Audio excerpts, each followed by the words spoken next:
여호와의 큰 날이 가깝도다. 가깝고도 빠르도다. 여호와의 날의 소리로다.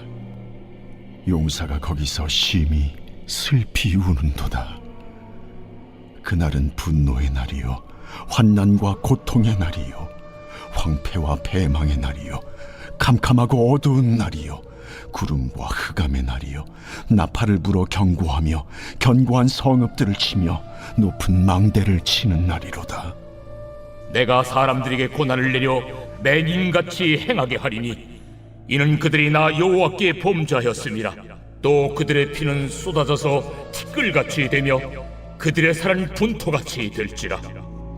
그들의 은과 금이 여호와의 분노의 날에 능히 그들을 건지지 못할 것이며 이 온 땅이 여호와의 질투의 불에 삼켜지리니 이는 여호와가 이 땅 모든 주민을 멸절하되 놀랍게 멸절할 것입니다. 수치를 모르는 백성아, 모일지어다, 모일지어다. 명령이 시행되어 날이 겨같이 지나가기 전, 여호와의 진노가 너희에게 내리기 전, 여호와의 분노의 날이 너희에게 이르기 전에 그리할지어다. 여호와의 규례를 지키는 세상의 모든 겸손한 자들아, 너희는 여호와를 찾으며 공의와 겸손을 구하라. 너희가 혹시 여호와의 분노의 날에 숨김을 얻으리라. 할렐루야. 오늘 하루도 하나님을 나의 소망으로 삼고 믿음으로 승리하는 복된 한 날 되시기를 축복합니다. 잠언 묵상이 끝나고 어제부터는 스바냐서를 살펴보게 되었습니다. 스바냐는 요시야 왕의 종교 개혁을 지지하면서 바알을 숭배하는 영적, 정치적 지도자들을 향해 여호와의 심판을 예언했던 선지자였습니다. 교만하고 방종한 지도자들을 향해서는 그들이 받을 무서운 심판을 거침없이 외쳤으며 공의와 겸손을 행했던 남은 자들을 향해서는 그들이 경험하게 될 종말론적 구원과 영광을 선포하기도 했습니다. 오늘 본문에서는 여호와의 큰 날이라 표현하는 심판의 날에 대한 내용과 그 심판을 피할 구원의 길을 제시하고 있습니다. 이 시간 본문에 담겨진 세 가지 중요한 신앙적 교훈을 함께 살펴보겠습니다. 첫째는 안일한 마음을 경계하라는 것입니다. 우리가 미래의 어려움에 대비하지 못하는 이유 중 하나는 바로 아직은 괜찮아라는 안일한 생각 때문입니다. 흡연자들이나 정크푸드를 즐겨 먹는 사람들을 보면 담배나 건강하지 않은 음식들이 몸에 해롭다는 것은 알고는 있지만 아직 이상 증상도 없고 문제도 없다고 느껴지기 때문에 괜찮다고 여기고 경계하지 않는 것을 볼 수 있습니다. 영적으로도 이와 비슷한데요. 신앙적으로 잘못된 행위와 죄를 즐겨하는 모습이 당장의 심판으로 이어지지 않고 문제 상황이 발생하지 않기에 사람들은 죄악된 생활에 문제의식을 느끼지 못하고 그러한 삶을 계속 유지하게 됩니다. 본문에 나오는 유다 백성들도 마찬가지입니다. 하나님의 심판이 가깝게 느껴지지 않고 하나님의 진노가 피부로 느껴지지 않아서 여전히 안일함 가운데 있음을 볼 수 있습니다. 그래서 스바냐 선지자는 안일한 마음으로 살아가는 유다 백성들에게 용맹한 군사마저 슬퍼 울게 되는 심판의 날이 곧 다가온다고 말합니다. 14절입니다. 여호와의 큰 날이 가깝도다. 가깝고도 빠르도다. 여호와의 날의 소리로다. 용사가 거기서 심히 슬피 우는도다. 용사마저 두려워 떨며 슬퍼할 수밖에 없는 진노의 날이 다가오는데 그 심판의 날의 성격을 스바냐는 분노와 환난과 고통과 흑암에 비유하며 경고합니다. 15절입니다.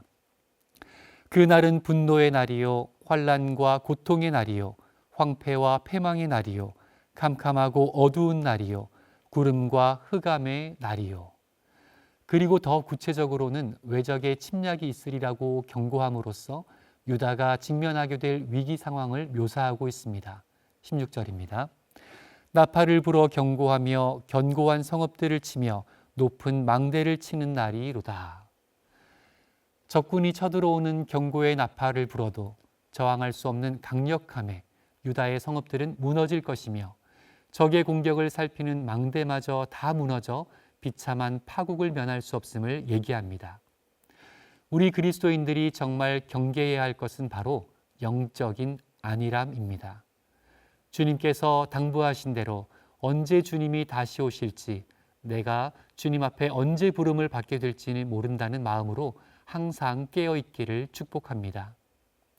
본문의 두 번째 중요한 메시지는 하나님께서 허락하신 심판은 사람의 힘으로는 피할 수 없다는 것입니다.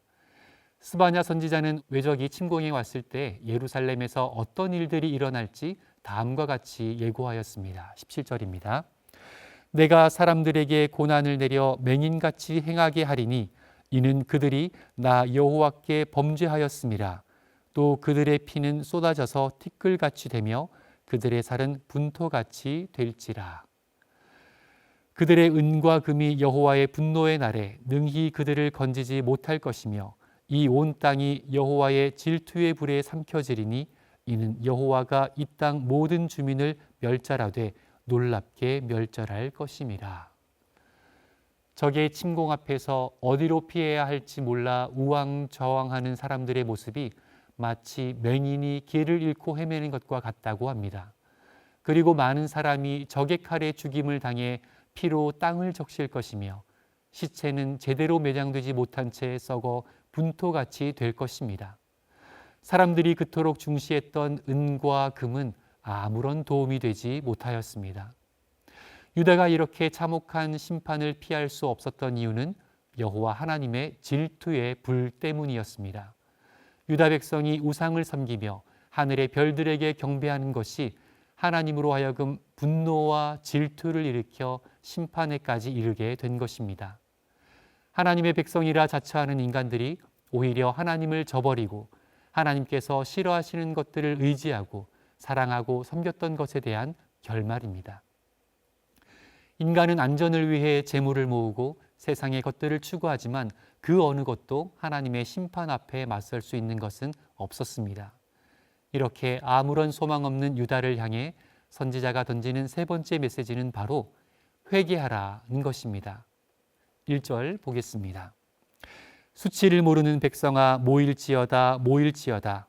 명령이 시행되어 날이 겨같이 지나가기 전 여호와의 진노가 너희에게 내리기 전 여호와의 분노의 날이 너희에게 이르기 전에 그리할지어다. 스바냐는 유다를 향해 전심으로 회개할 것을 촉구합니다. 회개하라는 말은 아직 기회가 있다는 것을 전제합니다. 여호와의 진노가 임하기 전 분노의 날이 이르기 전에 회개해야 구원을 얻을 수 있습니다. 이 시대를 살아가는 우리들도 마찬가지입니다. 우리의 인생이 끝나기 전 우리가 주님의 심판대 앞에 서기 전에 우리의 삶을 돌아보고 말씀에서 떠나 있던 모습들을 회개해야 합니다. 하나님보다 더 사랑한 것이 있는지 살피고 버려야 합니다. 하나님의 뜻에 합당한 삶을 살지 못한 날들을 회개해야 합니다. 이렇게 날마다 회개하며 날마다 예수 그리스도의 보혈을 의지하고 날마다 하나님 편에 서서 겸손히 살아갈 때에 우리 모두는 분노의 날에 숨김을 얻게 될 줄로 믿습니다. 마지막 3절입니다.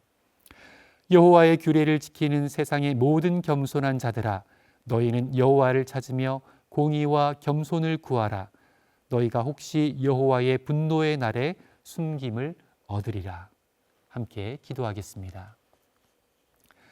참 좋으신 하나님 아버지, 주의 자녀들 오늘 하루도 말씀으로 시작하게 하시고 하나님의 말씀에 비추어 겸손하게 살 수 있게 하심에 감사드립니다. 오직 하나님을 사랑하고 하나님을 경외하며 하나님을 믿으며 살게 하시고 세상의 그 어떤 것도 우리의 소망이 될 수 없음을 고백하며 오늘도 겸손히 하나님의 뜻을 구하는 주의 백성들 되도록 인도하여 주옵소서. 예수님의 이름으로 기도합니다. 아멘.